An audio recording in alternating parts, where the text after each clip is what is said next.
أعوذ بالله من الشيطان الرجيم بسم الله الرحمن الرحيم إن في اختلاف الليل والنهار وما خلق الله في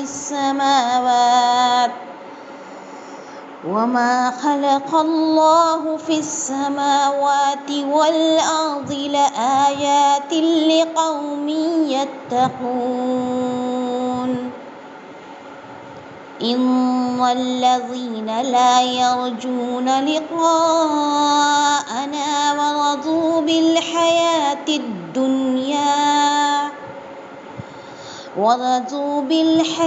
الدنيا واطمأنوا بها والذين هم عن آياتنا غافلون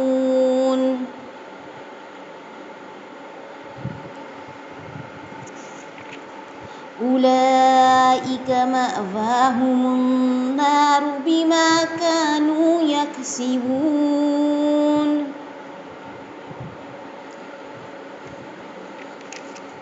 ترجمہ: بلا شبہ رات اور دن کے یکے بعد دیگرے آنے میں اور اللہ نے جو کچھ آسمانوں اور زمین میں پیدا کیا ہے ان سب میں ان لوگوں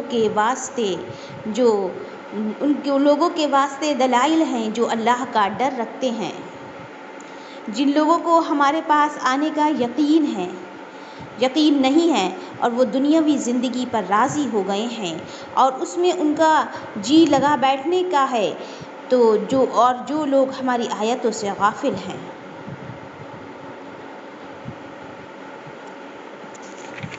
ایسے لوگوں کا ٹھکانہ ان کے اعمال کی وجہ سے دوزخ ہے۔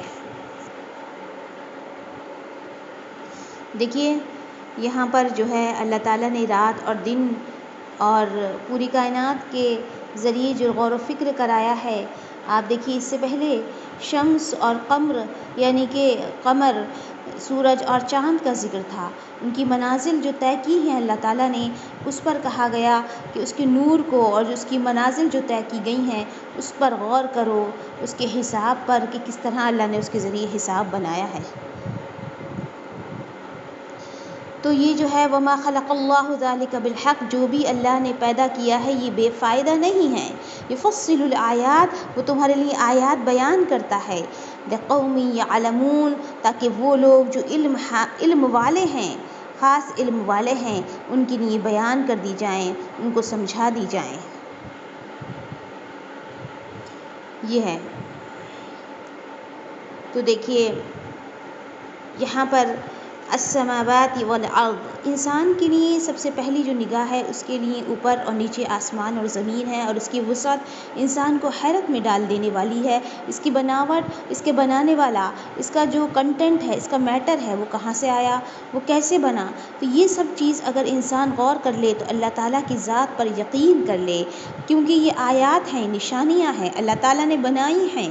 چاہتا تو اللہ تعالیٰ ان سب کو ایک ہی رنگ دے دیتا، اور چاہتا تو اللہ تعالیٰ ان سب میں کوئی ہمارے لیے خوبصورتی نہیں رکھتا، ہمارا دل دنیا میں نہیں لگتا، لیکن اللہ تعالیٰ نے اتنے جو ہے مزین کیا ہے، اسے سجایا ہے تاکہ انسان جس کو اللہ تعالیٰ کی ذات پر غور کرنا ہے وہ محبت کر سکے اور وہ سمجھ سکے۔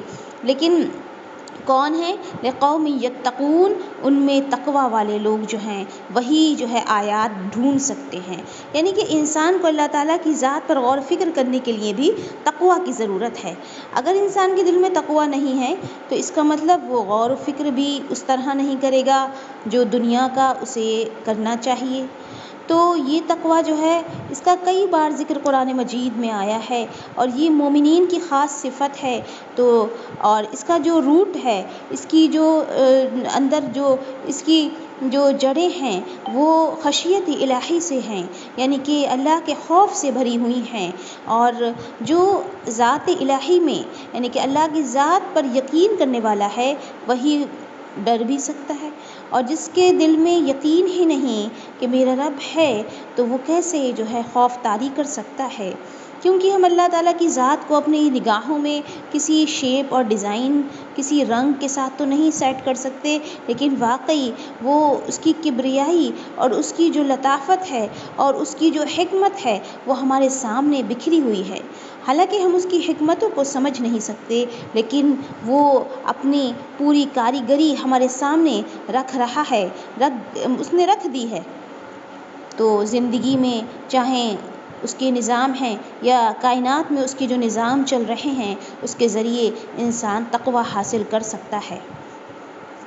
پھر کہا گیا کہ جن لوگوں کو ہمارے پاس آنے کا یقین نہیں ہے وہ دنیا کی زندگی پر راضی ہو گئے ہیں، یعنی کہ دنیا ہی ان کے لیے بس یہ ہے کہ رضامندی ہے ان کی اسی دنیا پر، وَاطْمَأَنُّوا بِهَا، اسی پر اطمینان کر لیا ہے، کیونکہ انہیں اللہ تعالیٰ کی ملاقات کا کوئی یقین نہیں۔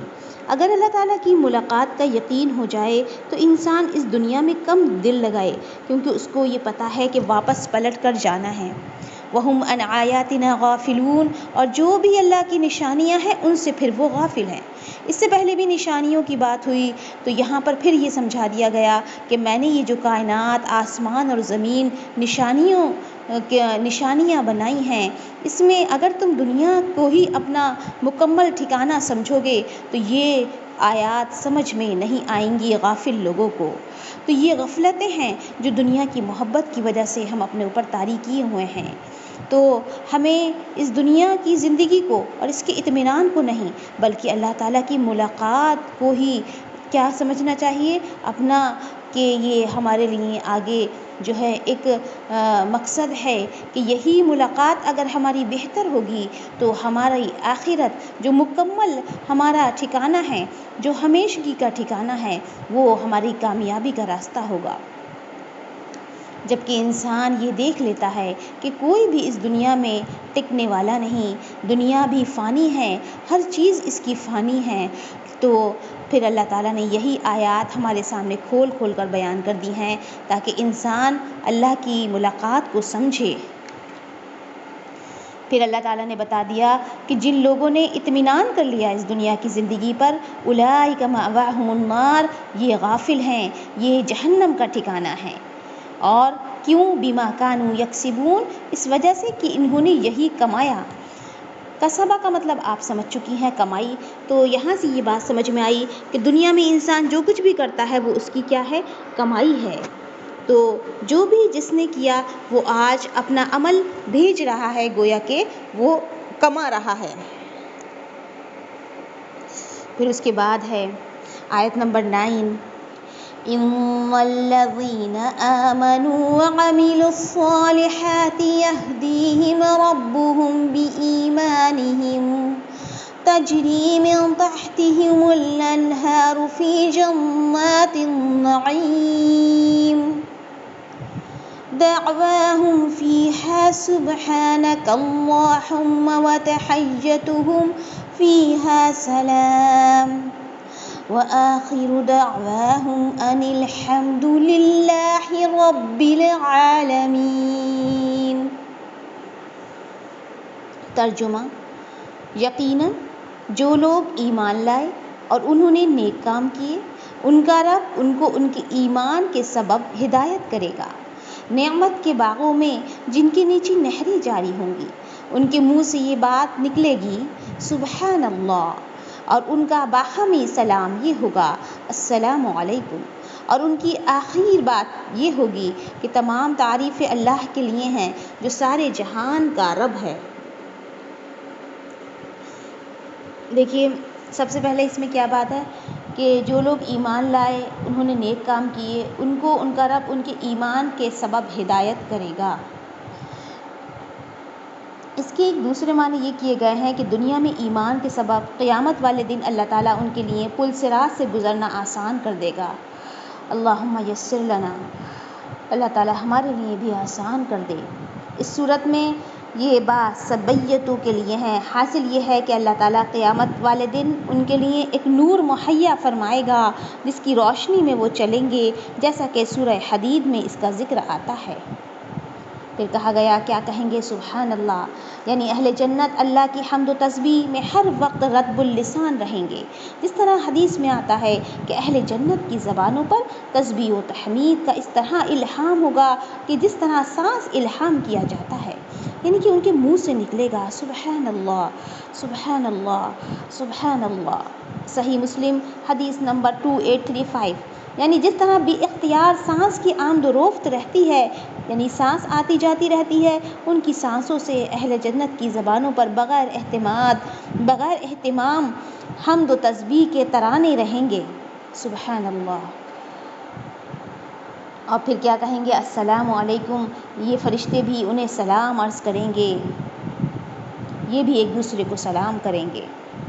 اور آخری بات ان کی کیا ہوگی کہ بے شک ساری تعریفیں اللہ ہی کے لیے ہیں، کیونکہ یہ بات سمجھ میں آ جائے گی اور وہ سمجھ بھی چکے تھے دنیا میں بھی، اور آخرت میں جنت کو دیکھ کر، سارے نظارے دیکھ کر یہ سمجھ جائیں گے مکمل طور پر.